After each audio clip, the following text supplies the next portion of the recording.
Today we are going to start new lesson, lesson 8. English is amazing. English is amazing. Amazing मतलब आश्चर्य से भरी हुई है ना. और ये जो इंग्लिश मीन्स अंग्रेजी. ये जो इंग्लिश लैंग्वेज है ये पूरी की पूरी जो है अमेजिंग इसलिए आश्चर्य से भरी हुई है क्योंकि यहाँ पर अगर स्पेलिंग्स चेंज हो गई, कहीं लेटर्स चेंज हो गए किसी स्पेलिंग्स में, तो उसका मीनिंग चेंज हो जाता है. इसीलिए इंग्लिश जो है इतनी अमेजिंग है. देखते हैं ये जो चैप्टर जो है बेस्ड हमारा एज वी रीड, जैसा कि हम पढ़ते हैं, तो फाइनली ये जो चैप्टर बेस्ड किया हुआ है इसके पोइट ने, ये नंबर रूल्स पर बेस्ड है. ओके, तो let's start. Tell the names of the things which you have single. मुझे चीज़ों के नाम बता जो आपके पास में सिंगल हैं, अकेली. And which have you more than one in number. और जो चीज़ें आपके पास एक से ज़्यादा हैं, जैसे अब हम आपके पास बातचीत करें, जैसे आप स्कूल में स्टूडेंट हैं तो आपके बैग में आपके पास नंबर ऑफ़ कॉपीज़ होती हैं. ओके, नंबर ऑफ़ पेन्स होती हैं, लेकिन पेंसिल एक होती है. तो पेंसिल हो गई सिंगुलर, और पेन्स जो हो गई वो आपके पास में एक से ज़्यादा हैं, है ना. तो more than one in number, तो आपके पास एक से ज़्यादा हो गई ना. नाउ लाइन देखते हैं हम पोम की one by one. Will begin with a box. हम एक बॉक्स से शुरुआत करते हैं. And the plural is boxes. हमारे पास में एक बॉक्स है और इसका जब हम प्लूरल देखते हैं तो प्लूरल मतलब एक से ज़्यादा, तो वो होता है boxes.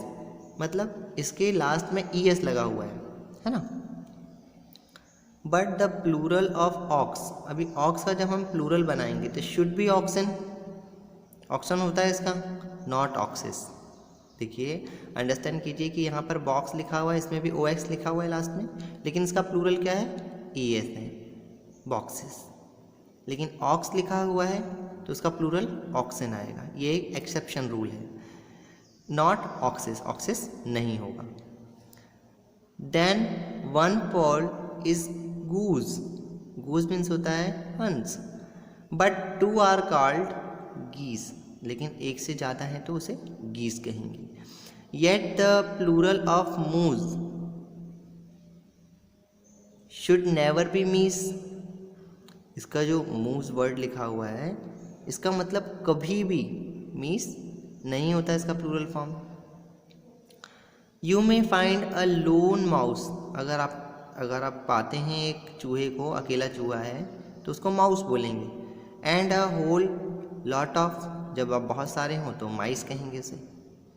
But the plural of house is houses not hice. अभी देखिए, हाउस और माउस में H और M का ही डिफरेंस है सिर्फ, लेकिन माउस का प्लूरल माइस है और हाउस का प्लूरल हाउसेस है, हाइस नहीं होता. If the plural of man is always called men. अगर मैन का प्लूरल मैन होता है, दैट मीन्स A और E का बस डिफरेंस होता है, तो why should the plural of pan be called pen. Pan का प्लूरल पेन क्यों नहीं हो सकता. ठीक है, तो ये जो वाला जो पेन है, ये पेन जिसमें हम जो हमारा तवा होता है जिसे हम फ्राई पैन कहते हैं, तो ये वाला पेन है. और ये जो पेन है ये आपके कलम वाला पेन है जिससे आप लिखते हैं. The cow is in the plural may be cows और काइन. जो काउ का प्लूरल है वो काउस और काइन दोनों हो सकता है, क्योंकि एंशिएंट इंग्लिश में, जो पुरानी इंग्लिश हम पढ़ते थे, उसमें काउ का प्लूरल काइन होता था. बट प्लूरल ऑफ वो मीन्स होता है वो इज़ वोज. वो मीन्स होता है कसम खाना या किसी से स्ट्रॉन्ग प्रॉमिस करना. Not wine. वो का जो प्लूरल है वो वोज होगा, वाइन नहीं होगा. Okay. And I speak of a food. यदि मैं पैर की बात करूं, and you show me your feet, तो तुम मुझे दोनों पैर दिखाते हो. मैं एक पैर की बात करता तो आप जब इंडिकेट करोगे तो ऑब्वियसली दोनों पैर तरफ ही नजर जाएगी. But I gave you a boot. लेकिन अगर मैं आपको सिर्फ एक शूज़ दूँ, would a pair be called beet. तो क्या हम उसके पेयर को बीट बोलेंगे. जैसे फूट का पेयर फीट होता है, वैसे ही क्या बूट का पेयर बीट होगा. नहीं. क्यों? क्योंकि बीट मीन्स तो होता है चुकंदर और बूट यानी होता है जूता. तो बूट का प्लूरल होगा boots. The masculine pronouns are he, his and him. अब मैस्कुलाइन मीन्स होता है जो लड़कों के लिए इस्तेमाल करते हैं, उसको मैस्कुलाइन कहते हैं, पुल्लिंग। उसमें जब हम प्रोनाउन देखते हैं तो सर्वनाम में ही का पॉजिटिव फॉर्म होता है हिज और ऑब्जेक्टिव फॉर्म होता है हिम। बट इमेजिन, लेकिन क्या आप सोच सकते हैं द फेमिनाइन शी। अब जो लड़कियों के लिए इस्तेमाल होता है फेमिनाइन शी मीन्स होता है वह, सी, सीज एंड सेम, क्या उसका ऑब्जेक्टिव फॉर्म और पॉजिटिव फॉर्म सीज और सेम होगा? नहीं, उसका तो हर और हर होता है। सो और इंग्लिश, तो जो हमारी अंग्रेजी है, I think you will all agree, कि आप सभी इस चीज़ से सहमत होंगे, is the trickiest language you ever did see. आप देखेंगे कि ये अंग्रेजी जो भाषा है ये सबसे ज़्यादा ट्रिकीस्ट है।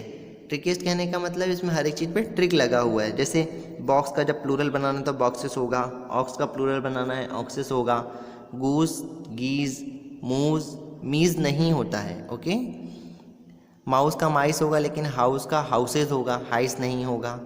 वैसे ही मैन का प्लूरल मैन होगा लेकिन पेन का प्लूरल पेन नहीं होगा, ओके। तो इसी तरीके से ये इंग्लिश को उसने अमेजिंग कहा है। और मैंने आपको बताया था, शायद मुझे याद है, कि अगर किसी भी पोम का कोई पोइट नहीं होता तो हम उसको एनोनिमस कहते हैं, उसके पोइट को एनोनिमस, जिसके बारे में हमें कुछ भी नहीं पता होता। एक ऐसी रचना जिसे, एक ऐसी लाइंस पोम की जिसे हम कहीं से भी उठा लेते हैं, ले लेते हैं, लेकिन उसके पोइट के बारे में हम डिस्क्राइब नहीं करते हैं, ओके।